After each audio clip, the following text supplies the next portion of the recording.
विधानसभा में आज सियासत का पारा आसमान छूता हुआ दिखाई दिया। एक तरफ जहां पर सरकार ने 3 अहम विधेयक हंगामे के बीच पास किए, तो वहीं विपक्ष ने किसानों की पीड़ा, भारी बारिश से फसल नुकसान के मुद्दे को लेकर के ट्रैक्टर पर सवार होकर सदन तक पहुंचाने की कोशिश की, लेकिन वो कोशिश गेट पर ही अटक गई।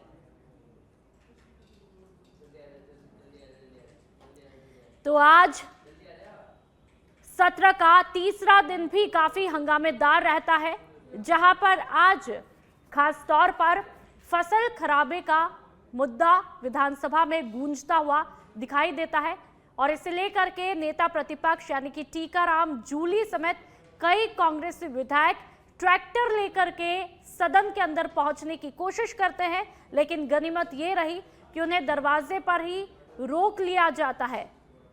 और इस बीच हंगामे के बीच तकरीबन आधे घंटे के अंदर ही 3 विधेयक सत्ता पक्ष के सहयोग से पास हो जाता है। और चलिए इस पर ज्यादा जानकारी के लिए हमारे साथ में पॉलिटिकल एडिटर लाल सिंह फौजदार सीधा स्टूडियो से लाइव जुड़ चुके हैं। लाल सिंह जी, आप बेहतर तरीके से बता पाएंगे कि आज किस तरह से सदन के अंदर तस्वीरें देखने को मिली है और खास तौर पर जो फसल खराबे को लेकर के जो मुद्दा देखने को मिला, उसको लेकर के क्या कुछ तस्वीरें देखने को मिली और जो 3 बिल पास हुए उसको लेकर के क्या कुछ जानकारी? देखिए नुपुर, आज की कार्रवाई को अगर मैं कहूं तो पूरी तरह से ये किसानों के मुद्दे के नाम रही। हालांकि इस विरोध प्रदर्शन के बीच 3 बिल पारित कर लिए गए, लेकिन शुरुआत में अगर गौर करें तो पूरी तरह से मुद्दा किसानों के मुद्दों के नाम रहा। और खासकर मुद्दा क्या, जो हाल ही में बारिश हो रही है, अतिवृष्टि हो रही है, उसके कारण जो नुकसान हो रहा है, चाहे वो मौत का मामला हो, किसानों की फसल खराब का मामला हो, कच्चे और पक्के घर गिरने का मामला हो, इन तमाम नुकसान को लेकर आज विपक्ष हमलावर नजर आया। और नुपुर को लेकर यानी कि जो मानसून सत्र है, इसको लेकर विपक्ष ने एक खास रणनीति तैयार की है। हर दिन एक मुद्दे को लेकर विपक्ष के अंदर और विपक्ष के बाहर सरकार को घेरने की रणनीति बनाई है। इसी के तहत आज तीसरा दिन था, यानी कि तीसरा कार्यदिवस था विधानसभा का। विपक्ष पूरी तरह से हमलावर नजर आया। ट्रैक्टर पर बैठकर टीकाराम जूली और अन्य विधायक यहाँ पहुँचते हैं। इसके बाद क्या होता है कि जो 5 नंबर का गेट है नुपुर, वो इस बार एक व्यवस्था की गई है, वहाँ से वाहनों का प्रवेश नहीं होता है, वाहनों का प्रवेश होता है 7 नंबर गेट से। लेकिन कांग्रेस इस बात पर अड़ गई, प्रदर्शन करने वाले विधायक इस बात पर अड़ गए कि हम इधर से ही जाएंगे, लिहाजा भारी पुलिस बल तैनात करना पड़ा, वहाँ पर बैरिकेड लगाने पड़े। लेकिन इस वक्त लगातार हंगामा होता रहा। विपक्ष का यह आरोप है कि लगातार बारिश के कारण नुकसान हो रहा है, लेकिन सरकार ने अभी तक गिरदावरी नहीं कराई है। गिरदावरी नहीं कराने के कारण आप कोई मुआवजा नहीं दे पा रहे हैं और लगातार जो हालात बन रहे हैं, और इसमें कोई दोहराई भी नहीं है, ये तो सही बात है नुपुर, क्योंकि इस बार जो बारिश हुई है 62% यानी कि बारिश राजस्थान में हो चुकी है। अगर मैं बहुत ही सामान्य तरीके से इस बात को समझाना चाहूँ तो जो जितनी बारिश राजस्थान में होती है उससे अधिक यानी कि 4 गुना बारिश राजस्थान में हो चुकी है। आप देखिए 16 ऐसे जिले हैं जहां असामान्य बारिश हुई है, 22 ऐसे जिले हैं जहां अत्यधिक बारिश हुई है। और इसकी वजह से जो तस्वीर निकल कर आ रही है वो क्या है, करीब 193 लोगों की मौत हुई है, 600 पशुधन की मौत हुई है, करीब 2000 पक्के मकान गिरे हैं, 800 के आसपास करीब कच्चे मकान गिरे हैं, 200 के आसपास झोपड़ियाँ जमींदोज हुई हैं। और ऐसा करके बहुत बड़ा नुकसान, ये तो अभी सर्वे आया उसके आधार पर है, लेकिन गिरदावरी की रिपोर्ट आने के बाद वस्तुस्थिति सामने आएगी कि वाकई इस भारी बारिश ने कितनी तबाही राजस्थान में बरसाई है। खैर ये विषय अलग हो गया, क्योंकि इसको लेकर गिरदावरी हो रही है। और आज मुख्यमंत्री भजनलाल शर्मा ने सभी मंत्रियों को आदेश भी दे दिए हैं कि वो 3 दिन के लिए अपने अपने क्षेत्रों में निकल जाए, अपने गृह जिले में जाएंगे, अपने होम जिले में जाएंगे और 3 दिन लगातार सर्वे करेंगे। सभी विधायक अपने विधानसभा क्षेत्र में कलेक्टर से रिपोर्ट लेंगे और उसके बाद जब वापस 8 तारीख को विधानसभा शुरू होगी नुपुर, तो उसमें पूरा डाटा रखा जाएगा कि क्या स्थिति है। जी नुपुर, बिल्कुल लाल जी, लेकिन इस बीच शायद कृषि मंत्री किरोड़ी लाल मीणा ने भी कुछ कहा। जब फसल खराबे को लेकर के बात होती है तो उन्होंने क्या कुछ रिएक्शन उस दौरान दिया, क्या कुछ जवाब उन्होंने पेश किया, क्योंकि इस बात की भी काफी चर्चाएं हैं। देखिए बिल्कुल हुआ नुपुर, क्योंकि अब मैं बाहर की तस्वीर पेश कर रहा था, इसके बाद सदन के अंदर हम चलते हैं। सदन के अंदर जब पहुंचे तो प्रश्नकाल सामान्य तरीके से चलता रहा। आज प्रश्नकाल में बहुत ज़्यादा दिक्कत नहीं आई, लेकिन हाँ एक बार थोड़ा सा विरोधाभास हुआ जब एक प्रश्न को नहीं लिया गया था। टीकाराम जूली का एक सवाल था जो वन को लेकर लगा हुआ था, उसको नहीं लिया गया, उस पर थोड़ी देर हंगामा हुआ। लेकिन खैर इसके बाद आगे बढ़ते हैं। अब जैसे ही शून्यकाल में आया, शून्यकाल शुरू हुआ, इसको लेकर किरोड़ीलाल मीणा का जब सवाल जवाब दिया इस मामले को लेकर, विपक्ष के सवालों को लेकर जब उनका जवाब आना शुरू हुआ तो विपक्ष ने हंगामा शुरू कर दिया। किरोड़ीलाल मीणा ने कहा कि गिरदावरी कराई जा रही है। उन्होंने एक एक आंकड़ा सदन के सामने रखा, लेकिन बावजूद विपक्ष कोई बात सुनने को तैयार नहीं था। क्या है, इस बात पर अड़ गया विपक्ष की, क्योंकि मुख्यमंत्री भजनलाल शर्मा आज सदन में मौजूद थे। उस वक्त जब ये चर्चा चल रही थी शून्यकाल में, तो जो सीएम कक्ष है विधानसभा, वहां मुख्यमंत्री भजनलाल शर्मा मिल रहे थे। तो विपक्ष इस बात पर अड़ गया कि आप उनको वापस सदन में बुलाइए और उनसे हम मुआवजे की घोषणा करवाइए। तो इस पर स्पीकर ने कहा कि ऐसा होता नहीं है, गिरदावरी रिपोर्ट के बाद, क्योंकि काम चल रहा है इस पर, गिरदावरी रिपोर्ट के बाद आपको मुआवजा दिया जाएगा पीड़ितों को। लेकिन विपक्ष लगातार हंगामा करता रहा, यहाँ तक कि उन्होंने किरोड़ीलाल मीणा को भी अपनी बात हंगामे के दौरान ही कहनी पड़ी। और इसी बीच जो 3 बिल थे वो भी सरकार ने इसी हंगामे के दौरान पास करा लिए, जो 3 विधेयक आए थे सदन में। लेकिन कुल मिला के, जैसा कि मैंने अनुप्राग पहले कहा था, ये पूरी तरह से विपक्ष ने आज बाहर भी हंगामा किया, अंदर भी हंगामा किया। सरकार हालांकि गंभीर है। आपको पता होगा 4 दिन पहले मुख्यमंत्री भजनलाल शर्मा ने 3 दिन पूरी तरह से गिरदावरी के कर दिए हैं, यानी कि 3 दिन गिरदावरी होगी। इसके बाद रिपोर्ट सरकार के पास आएगी और मुआवजे की घोषणा की जाएगी। और आज भी उन्होंने गंभीरता से लेते हुए सभी मंत्रियों और विधायकों को आदेश दिए कि अपने जिलों में जाइए, अपने विधानसभा क्षेत्र में जाइए, जो भी खराबा हुआ है, फसल खराबा हुआ है, नुकसान हुआ, उसकी रिपोर्ट बनाकर सरकार को भेजिए। यानी कि सरकार इस मामले में पूरी तरह से गंभीर है। लेकिन ये भी सच है कि जमीनी धरातल पर अत्यधिक बारिश के कारण हालात खराब हैं। ग्रामीण इलाकों की स्थिति बेहद खराब है। कई जिलों में, जैसा कि मैंने आपको पहले बताया, करीब 22 जिलों में अत्यधिक बारिश हुई है, वहाँ हालात खराब है। सड़क तंत्र पूरी तरह से क्षतिग्रस्त हो गया है। कई स्थानों पर अभी भी पानी भरा हुआ है। ऐसे में सरकार को अत्यधिक प्रयास करने होंगे, एफर्ट्स लेने होंगे, ताकि जो अत्यधिक बारिश से नुकसान हो रहा है उसकी भरपाई हो सके। लेकिन इसका दूसरा पहलू ये भी है अनुपुर कि ये एक वरदान आप कह सकते हो राजस्थान की धरा के लिए, क्योंकि राजस्थान की धरा जानी जाती है सूखे के लिए। यहाँ का पश्चिम इलाका आज भी पानी के लिए लोग तरसते हैं, किलोमीटर दूर चलकर पानी लेने वहाँ जाते हैं। लेकिन आज जो तस्वीर आ रही है, हम लोगों से बात करते तो बता रहे हैं कि पानी इस कदर राजस्थान में बरस रहा है कि सारे तालाब भर गए हैं, ओवरफ्लो हैं। तो ये एक वरदान का रूप भी है। लेकिन जो परेशानी आ रही है उसको सरकार को गंभीरता से लेना होगा। जी ठीक है लाल जी, 9 तारीख को उपराष्ट्रपति पद के लिए चुनाव होने हैं और ठीक उससे एक दिन पहले, यानी कि 8 सितंबर की यदि मैं बात करूं, तो फिर से विधानसभा की कार्यवाही देखने को मिलेगी। ये जो डेट मैच कर रही है एक दिन पहले वाली, वो कितनी महत्वपूर्ण होगी? विधानसभा के अंदर की तस्वीरें ठीक चुनाव से एक दिन पहले की कितनी महत्वपूर्ण रह सकती है? देखिए 8, 9 और 10, क्योंकि अब जो कार्य दिवस आया है अनुपुर, वो 3 दिन का आया है। अब 3 दिन अवकाश रहेगा विधानसभा का। इसके बाद 8, 9 और 10 को विधानसभा का मानसून सत्र है वो शुरू होगा। लेकिन आप देखिए, चूंकि 8, 9, 10 को आपने कहा 9 को चुनाव है, 8 को स्वाभाविक है क्योंकि बड़ा चुनाव है। और ये चुनाव इस बार उपराष्ट्रपति का उस दौरान हो रहा है जब बीच कार्यकाल में धनखड़ का कार्यकाल समाप्त हो गया था। इसको लेकर भी लगातार विपक्ष सवाल खड़े कर रहा है। खैर यहाँ उसका बहुत ज़्यादा चर्चा करने का वो ज़्यादा मायने है नहीं। लेकिन हाँ, स्वाभाविक है कि जब ये पीरियड रहेगा तो चर्चा होगी, ये विषय रहेगा तो चर्चा होगी।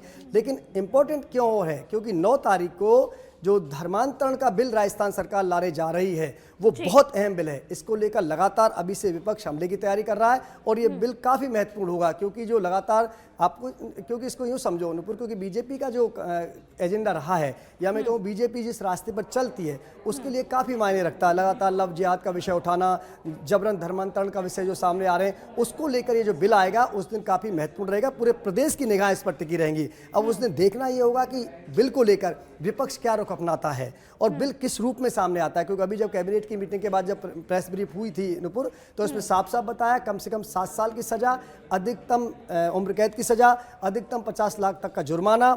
अगर कोई व्यक्ति करता है तो उसको 2 महीने पहले सूचना देनी होगी। अगर कोई सामूहिक धर्म परिवर्तन की तस्वीर सामने आती है तो वो जो स्थान है उसको सरकार अपने अंडर में ले लेगी। इस पर चाहे फिर बुलडोजर चलाया जाए, चाहे उसको बेचान किया जाए, ये सरकार के हाथ में होगा। यानी कि बहुत कठोर प्रावधान के साथ मैं कह सकता हूं कि हिंदुस्तान के सभी राज्यों के। बिल्कुल लाल सिंह जी, और आज का दिन वाकई में बहुत महत्वपूर्ण रहा विधानसभा सेशन के लिहाज से। अब देखना ये होगा कि 8 तारीख को, यानी कि उपराष्ट्रपति पद का चुनाव होना है 9 तारीख को, और उससे ठीक एक दिन पहले विधानसभा के अंदर की तस्वीरें कितनी महत्वपूर्ण रहती है, उस पर लगातार हमारी नजरें टिकी रहेंगी। बहुत बहुत शुक्रिया।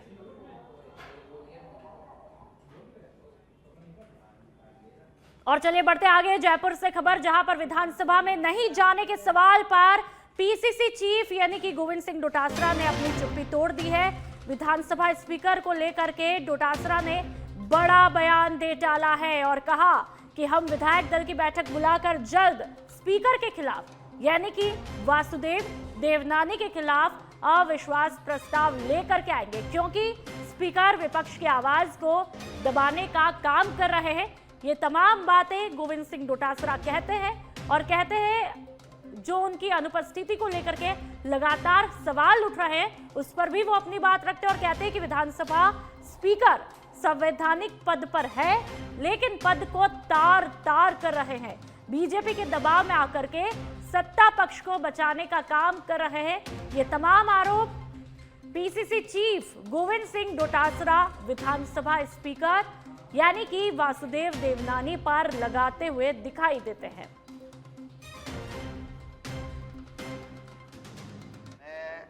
स्पीकर साहब के लिए क्या कहूं, वो संवैधानिक मर्यादाओं को तार तार कर रहे हैं।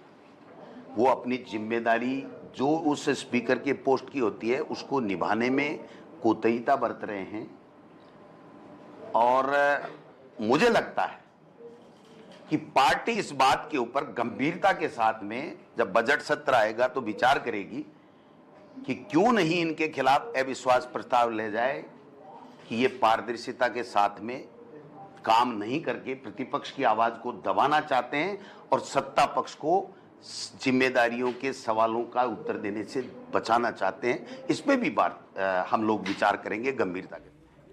तो आपने सुना गोविंद सिंह डोटासरा को जब आए तो अपने अलग ही अंदाज अपने अलग ही तेवर के साथ में लगातार सियासी गलियारों में ये चर्चाएं बनी हुई थी कि भाई विधानसभा का सेशन शुरू हो चुका है, 3 दिन हो चुके हैं, लेकिन डोटासरा साहब आखिरकार कहां पर है।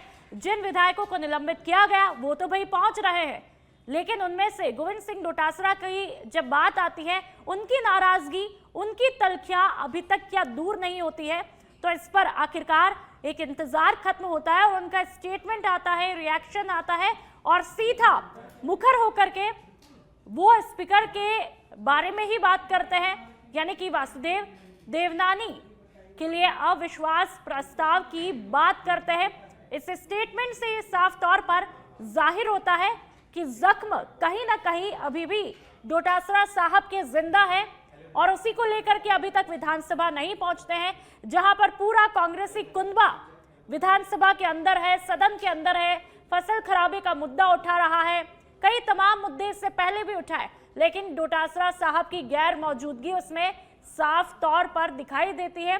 ऐसे में जाहिर सी बात है कि सत्ता के गलियारों में ये सवाल लगातार चर्चाओं में है कि भाई गोविंद सिंह डोटासरा क्यों नहीं पहुंच रहे हैं, क्या अभी तक नाराजगी दूर नहीं हुई, और जब वो नहीं पहुंचेंगे तो क्या वाकई में इसका प्रभाव विपक्ष में देखने को मिलेगा। और चलिए इस पर ज्यादा जानकारी के लिए हमारे साथ में सुनील यादव सीधा स्टूडियो से लाइव जुड़ चुके हैं।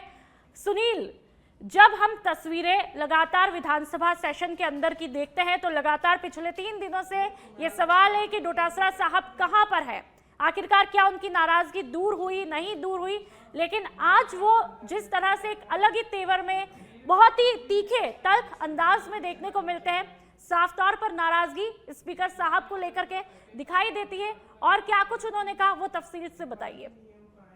बिल्कुल नूपुर, देखिए कल ही डोटासरा के सदन में नहीं आने का जिक्र हम यही सच बेधड़क पर कर रहे थे और लगातार ये सवाल बना हुआ था कि जो नाराजगी थी, जिन शब्दों को लेकर, जिस टिप्पणी को लेकर वो नाराजगी जाहिर कर चुके थे और दूसरा सत्र भी शुरू हो गया, लेकिन अभी डोटासरा का कोई ना ही तो नया बयान आया है, ना डोटासरा खुद सदन में पहुंच रहे हैं, जबकि इतने जो बड़ी पार्टी, विपक्ष की सबसे बड़ी पार्टी के प्रदेश अध्यक्ष भी हैं।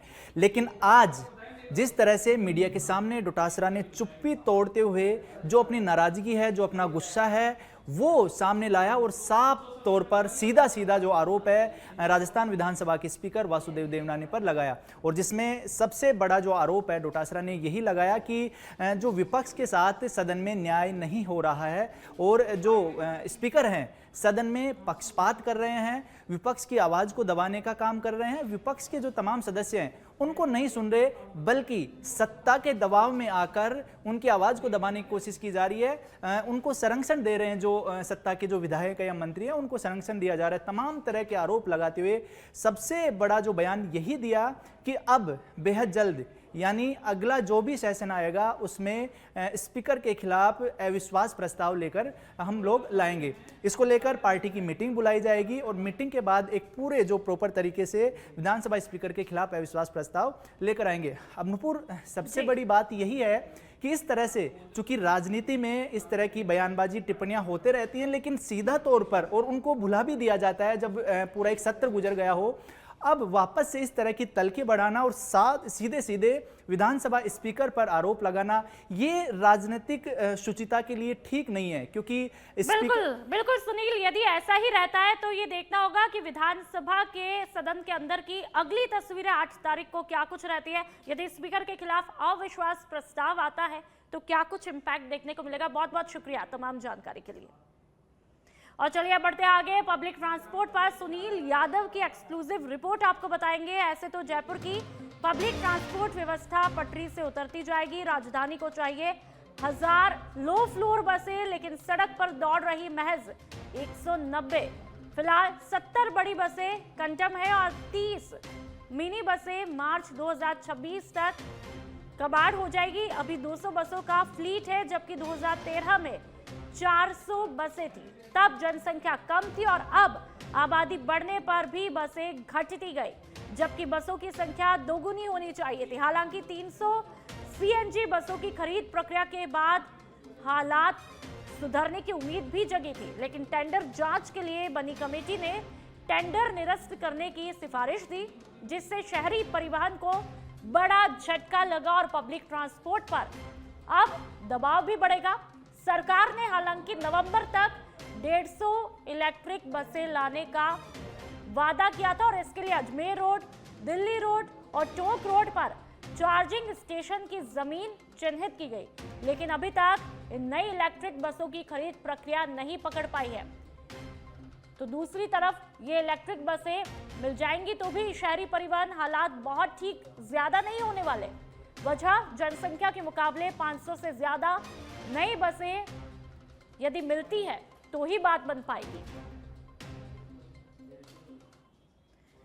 और चलिए अब खबर डीडवाना से, जहां पर rising Rajasthan global investment summit के तहत हुए एमओयू की समीक्षा बैठक आयोजित की गई। बैठक में जिला कलेक्टर डॉक्टर महेंद्र खड़गावत ने आवश्यक दिशा निर्देश दिए। कृषि वितरण, विद्युत, शिक्षा, चिकित्सा, आयुर्वेद, परिवहन, उद्योग और पर्यटन सहित विभिन्न विभागों के एमओयू को लेकर के तमाम निर्देश दिए गए।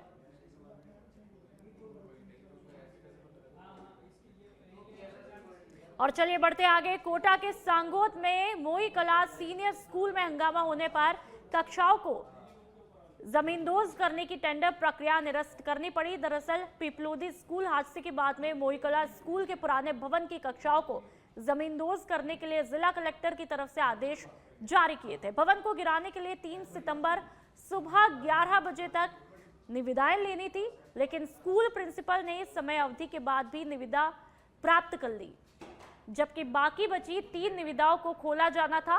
तो 2 निविदा ऐसी लग रही थी जैसे उनको खोलकर फिर से पैक किया गया हो, और इसी बात को लेकर के हंगामा हुआ। कस्बे के कई लोगों ने टेंडर प्रक्रिया पर सवाल भी खड़े किए। 11 बजे से पहले ले लिया था। फॉर्म जमा कराते वक्त 11 से कुछ मिनट ऊपर हो गए थे, और उस वक्त तीनों निविदादाता जो थे वहाँ वो मौजूद थे। उस वक्त किसी ने कोई एतराज़ नहीं किया। अगर उस वक्त विवाद होता तो शायद उसको उसी वक्त कैंसिल कर दिया जाता, लेकिन निविदा लेने के बाद में नियमानुसार उसको 4 निविदाओं को एकत्रित करके और सील कर दिया गया अलमारी में। और जब ये बात आई कि भाई निविदा के समय के पश्चात ली गई, तो जिसकी निविदा बाद में आई थी उसको पहले ही बता दिया गया था कि भाई आपको निविदा में शामिल नहीं किया जाएगा। और जिस लिफाफे में 4 फॉर्म रखे हुए थे, 4 निविदा, सबसे पहले उस फॉर्म को निकाल के और मैंने अपने पास रख लिया और उस निविदादाता से बोल दिया था कि भाई ये लेट आई है, 4 मिनट 5 मिनट जो भी है उसकी वजह से आपको शामिल नहीं कर रहे हैं। तो जिसने निविदा डाली थी वो इस बात पे और चलिए बढ़ते आगे, खबर प्रतापगढ़ के अरनोद से, जहां पर भारतीय किसान संघ के बैनर तले किसान अंबेडकर चौराहे पर इकट्ठे हुए और रैली के रूप में तहसील मुख्यालय पहुंचे। किसानों ने प्रतिनिधि तहसीलदार लोकेश शर्मा को प्रधानमंत्री, कृषि मंत्रालय और मुख्यमंत्री राजस्थान के नाम ज्ञापन सौंपा है। ज्ञापन में किसानों ने खरीफ फसल सोयाबीन में अतिवृष्टि की गिरदावरी करके मूल्यांकन कर आपदा राहत और फसल बीमा दिलाने की मांग की। किसानों ने खड़ी फसल को बीमा कवरेज में शामिल करने की बात की है। और चलिए अब आपको सीधा जोधपुर ले चलते हैं। मुख्यमंत्री भजनलाल शर्मा यहां पर पहुंचे हैं, उनका जोधपुर दौरा है। तस्वीरें आप देख सकते हैं, मुख्यमंत्री भजनलाल शर्मा जोधपुर दौरे पर है और सबसे पहले ये तस्वीरें सच बेधड़क पर आप देख सकते हैं। जैसे ही जोधपुर की धरा पर मुख्यमंत्री भजनलाल शर्मा कदम रखते हैं, वहां पर कई कार्यकर्ताओं की भीड़ इकट्ठी हो जाती है और तो लगातार जो विधानसभा में गतिरोध नीचे कर रही है।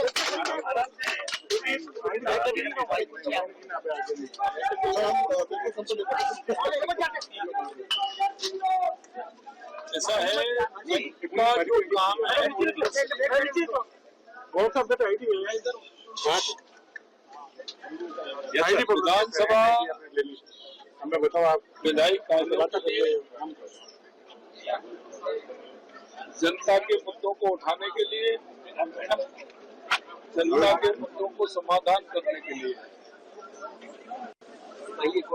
लेकिन हमेशा कांग्रेस सिर्फ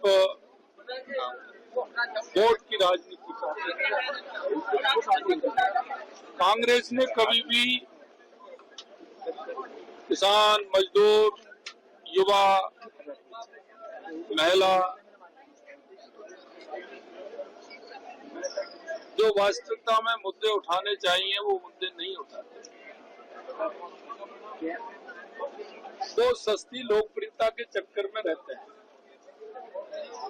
और इसीलिए उनको देश की जनता ने और प्रदेश की जनता ने नकार दिया। आप देख रहे हैं कि जिस तरह से लगातार कांग्रेस को नकारा है, उनके नेताओं को नकारा है। मैं तो सिर्फ आपसे इतना कह सकता हूं कि हमारी सरकार, चाहे केंद्र की सरकार हो चाहे राज्य की सरकार, जनता के हितों के मुद्दे को लेकर के जनता को गणेश को, गरीब को गणेश मानते हुए हम काम करते हैं। आपने देखा है देश के यशस्वी प्रधानमंत्री नरेंद्र मोदी जी के नेतृत्व में जो कल जीएसटी में जिस तरह से गरीब को, मजदूर को, व्यापारी को और उद्योगपति को जिस तरह से राहत दी गई है। कहते हैं कि व्यक्ति की आवश्यकता होती है रोटी, कपड़ा और मकान, उन तीनों में राहत देने का काम किया है, जिससे आमजन को उसका फायदा हो।